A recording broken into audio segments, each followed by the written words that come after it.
નમસ્કાર દર્શક મિત્રો, આઈએસએફી ફીડબેકનું હાર્દિક સ્વાગત છે। હું ક્ષત્રિય જાની મકવાના। તો કરતા પહેલા નજર કરતા મુખ્ય સમાચાર પર। સુકલતીત ગામે દેવ દિવાળીના મેળાની તૈયારી વચ્ચે કમોસમી વરસાદ વિઘ્ન બનશે। કાદવ કીચડના સામ્રાજ્યના પગલે વેપારીઓની ચિંતા વધી। ભરૂચ જિલ્લાના 9 તાલુકામાં હજારો ખેડૂતોની દિવાળી કમોસમી વરસાદે બગાડી। કમોસમી વરસાદ વરસતા ખેડૂતોના ખેતરો તળાવમાં ફેરવાયા। ખેડૂતોએ સરકાર પાસે વળતરની કરી માંગ।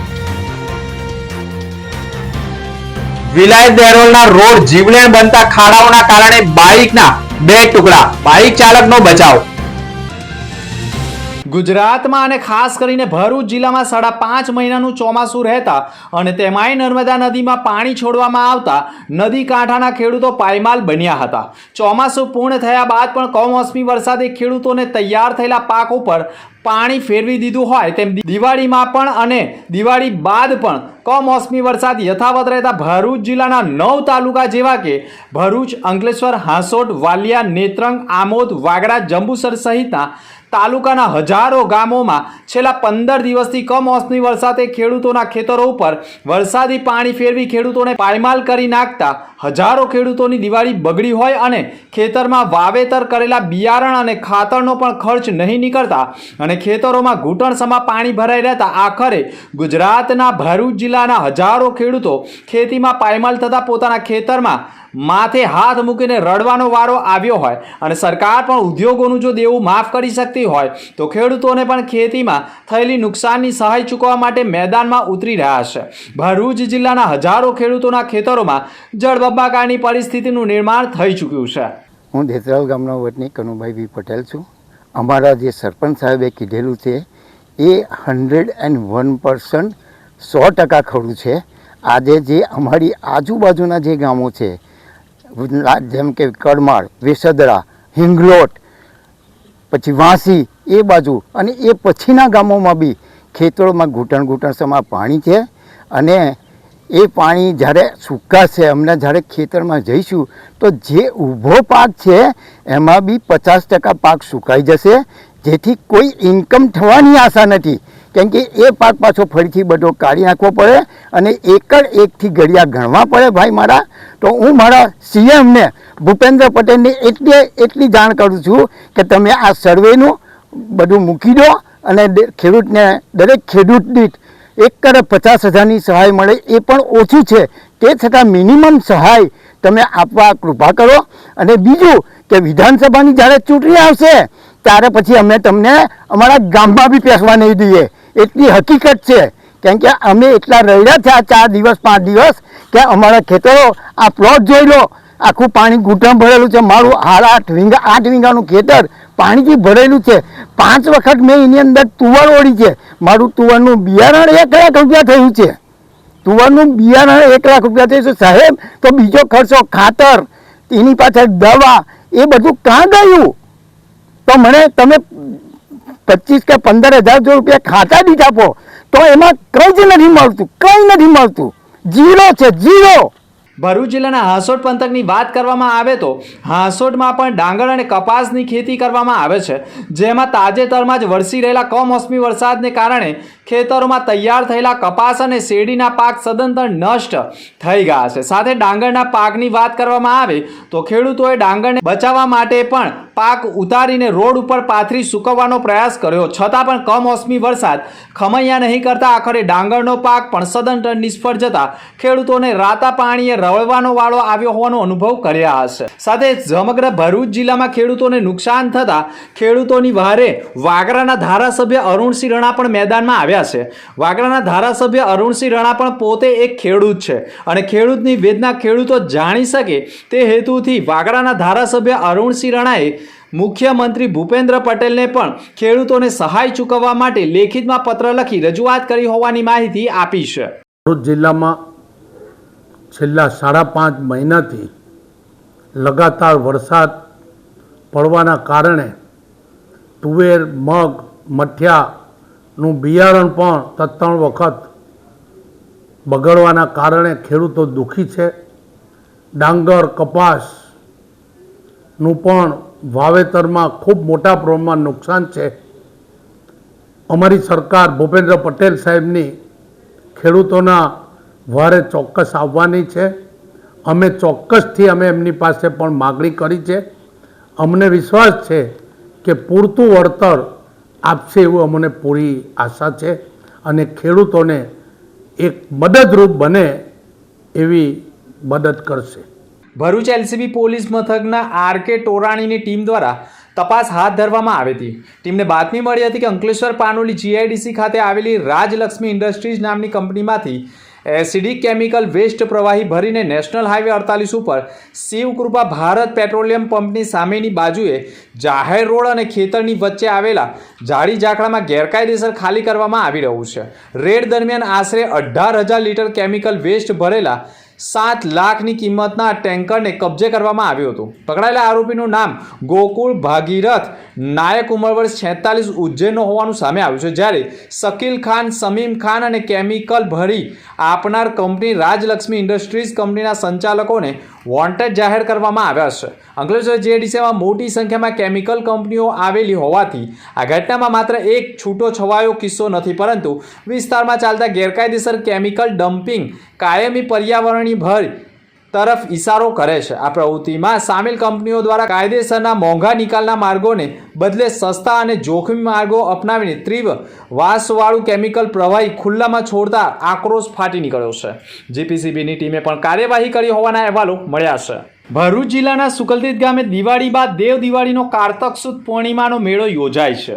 આ મેળો 2/11/2025 થી 9/11/2025 સુધી ચાલનાર છે અને આ મેળાનું મહત્વ માંડબિંદુ સમા આરાધ્યદેવ શ્રી ઓમકારનાથ વિષ્ણુ ભગવાનની સ્વયંભૂ પ્રગટ રેતીની મૂર્તિ તેમજ તપસ્યા કરી શ્રી શુક્લેશ્વર મહાદેવ શિવલિંગની સ્થાપના થઈ ત્યારથી જ તીર્થધામમાં સુકલતીત મેળો દેવ દિવાળીએ યોજાય છે.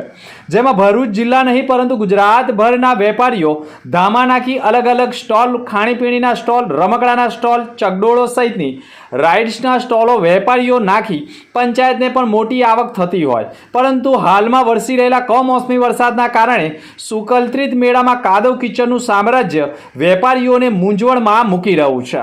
સુકલતીતના મેળામાં ચકડોળ, બ્રેક ડાન્સ, મોતનો કૂવો, ડ્રેગન, જાદુગર જેવી વિવિધ રાઇડ્સ ઊભી કરવામાં આવે છે, પરંતુ જે પ્રકારે કાદવ કિચડનું સામ્રાજ્ય છે તેના ઉપરથી રાઇડ્સનું વજન મુજબ રાઇડ્સની ફિટનેસનું સર્ટિફિકેટ કોણ આપશે? અને આવા કમોસમી વરસાદમાં કાદવ કિચડના એક પણ રાઇડ્સ ધસી પડે અને કોઈ હોનારત સર્જાય તો તેનો જવાબદાર કોણ? અને સુકલતીતના મેળાને કમોસમી વરસાદનું વિઘ્ન નડી શકે તેવો ભય પણ સતાવી રહ્યો છે.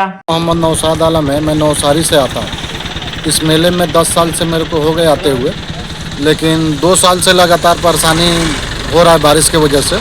लेकिन इस बार क्या है कि थोड़ा ज़्यादा ही बारिश परेशान कर रहा है. 2 तारीख से मेले का डेट है चालू होने का, लेकिन अभी तक सब धंधे वाले परेशान हैं, कुछ नहीं हो पा रहा है. गांव के लोग यहाँ पे मिट्टी उट्टी डाल रहे हैं, कोशिश कर रहे हैं, देखते हैं आगे क्या होता है. ભરૂચના જાડેશ્વર વિસ્તારમાં રહેવાસી જયેશભાઈ પ્રજાપતિએ દેરોલ નજીક ગોકુળ ગતિએ ચાલી રહેલા રોડ નવનિર્માણ કાર્યની બેદરકારીનો ભોગ બનવો પડ્યો છે. રોડ પરના જીવલેણ ખાડામાં પટકાતા તેમની બાઇકની ચેચીસ વચ્ચેથી તૂટી જતા બાઇકના 2 ટુકડા થયા હતા. સદભાગ્ય જયેશભાઈનો જીવ બચી ગયો હતો, પરંતુ આ ઘટનાએ તંત્રની બેદરકારી અને કોન્ટ્રાક્ટરની મનમાનીને ફરી એકવાર ઉજાગર કરી છે. અંદાજિત 4 થી 5 મહિનાથી ચાલી રહેલી દેરોલ રોડની કામગીરી હવે વાગડા વિસ્તારની પ્રજા માટે માથાનો દુખાવો બની ગઈ છે. ઠેર ઠેર પડેલા મોટા ખાડાઓના કારણે વાહન ચાલકો સતત જીવનું જોખમ ખેડી રહ્યા છે. કોન્ટ્રાક્ટરની બેદરકારીના કારણે પ્રજાના તહેવારો પણ બગડ્યા છે અને સ્થાનિક ધંધાકીય લોકોને પણ રસ્તો ખરાબ હોવાને લીધે ભારે નુકસાન વેઠવાનો વારો આવ્યો છે. મારું નામ જયેશભાઈ પ્રજાપતિ છે. હું ભરૂચ જાડેશ્વરનો રહેવાસી છું અને પીએનજી કંપનીની અંદર એઝ એ સેલ્સમેન તરીકે હું નોકરી કરું છું. અને મારે આજે વાગરાનો રૂટ હોવાથી હું વાગરા રૂટમાં જ ગયો. એ દરમિયાન જે છે દેરોલથી આગળ આવતા જે રસ્તાનું નવીનીકરણનું કામ ચાલી રહ્યું છે એમાં ખાડામાં ગાડી મારી પડતા મારી ગાડીની ચેચીસ તૂટી ગઈ અને એ દરમિયાન જે છે મને એક્સિડન્ટ થયું અને મારી પાછળ એક ટેમ્પો આવતો હતો, એનાથી હું માંડ બચ્યો છું. તો તંત્રને મારી નમ્ર વિનંતી છે કે આ જે રસ્તાનું કામ નવીનીકરણનું જે છે એ વહેલી તકે પૂર્ણ કરે અને મને જે કંઈ નુકસાન થયું છે એ નુકસાનની મને ભરપાઈ કરાવે એવી વિનંતી કરું છું. વાગરાથી ઓળાને જોડતા કેનલ માર્ગ ઉપર એક અત્યંત ગમખવાર અકસ્માત સર્જાતા વિસ્તારમાં શોકનું મોજું ફરી વળ્યું છે. દુર્ઘટનામાં અર્ટિગા કાર અને મોટરસાયકલ વચ્ચેની સામસામેની જોરદાર ટક્કરના કારણે અકસ્માત સર્જાયો છે, જેના પરિણામે મોટી જાનહાનિ થઈ રહી છે. અકસ્માત એટલો ભયંકર હતો કે ટક્કર થતાં જ મોટરસાયકલ ચાલક ઈસબનું ઘટના સ્થળે જ કરુણ મોત નીપજ્યું હતું. અકસ્માતમાં મોટરસાયકલ ઉપર સવાર અન્ય એક વ્યક્તિને પણ ગંભીર ઈજાઓ પહોંચી છે. ઈજાગ્રસ્તને તાત્કાલિક સારવાર અર્થે હોસ્પિટલ ખસેડવામાં આવ્યો છે, જ્યાં તેની સઘન સારવાર ચાલી રહી છે. અકસ્માતની જાણ થતાં વાગરા પોલીસનો કાફલો તાત્કાલિક ઘટના સ્થળે દોડી આવ્યો હતો. પોલીસે મૃતદેહનો કબજો મેળવી કાયદેસરની કાર્યવાહી હાથ ધરી છે. મૃતકને પોસ્ટમોર્ટમ અર્થે વાગરા આરોગ્ય કેન્દ્ર ખાતે ખસેડવામાં આવ્યો હતો.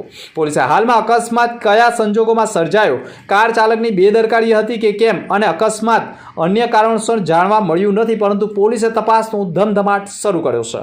દક્ષિણ ગુજરાતમાં આદિજાતિ વિસ્તારોમાં ખાસ કરીને સાગબારા, ડેડિયાપાડા, વાલિયા, ઝઘડિયા, નેત્રંગ, માંગરોળ અને ઉમરપાડા તાલુકાઓમાં વસવાટ કરતા અનુસૂચિત જનજાતિના પરિવારોને જાતિ દાખલા મેળવવામાં ગંભીર તકલીફો પડી રહી છે. આ ગંભીર પ્રશ્નને લઈ ગઈકાલે વાલિયા ખાતે પ્રદેશ કોંગ્રેસ સમિતિના મહામંત્રી સંદીપ માંગરોલાની અધ્યક્ષતામાં આદિજાતિ આગેવાનોની બેઠક યોજાઈ હતી.